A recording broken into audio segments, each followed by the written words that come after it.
দাদা কেলে মন মাৰি আছ? খুৰী এই মন মাৰা কথা কি কবি ঐ সপোন দেখা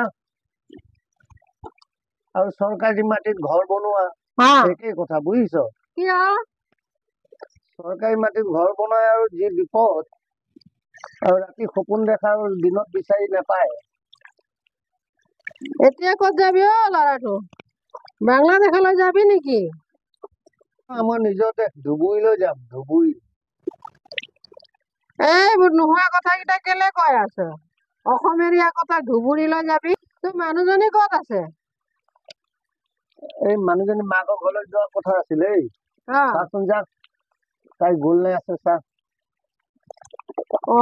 নাই যোৱা দেখোন ভিতৰত দেখোন গম গমাই আছে। তাই গম গমাই থাকিবই। এই একমাহ আগত শাৰী এটা কিনি দিলো, এতিয়া বোলে আকৌ নতুন শাৰী লাগে বোলে। এই জয়মতী মাকৰ জীয়েকৰ বোলে বিয়া। হয় নেকি? এই গতিকে তাইক মানে শাৰী এখন লাগে। শাৰী লাগে। সিহঁতক কাপোৰৰ অভাৱ, সদায় অভাৱ। কিমান কাপোৰ কিনি দিবি? এই বিয়া পাতি লৈ পেলাই মই মানে জুলুমতে পৰিছো।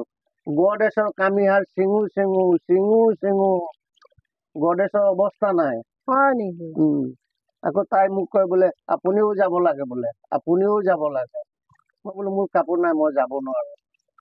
তাই কৈছে বোলে কিয়? বোলে এই আগত লোৱা এযোৰ আছিল নহয়। সেয়া বোলো মোৰ আজি 7 বছৰ আগৰ কাপোৰ।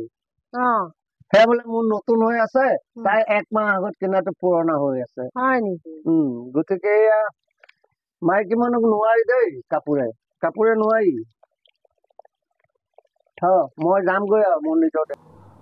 কেতিয়াবা মন গ'লে বুঢ়ী মাকে ডিভোৰ্চ দি দিম দেই।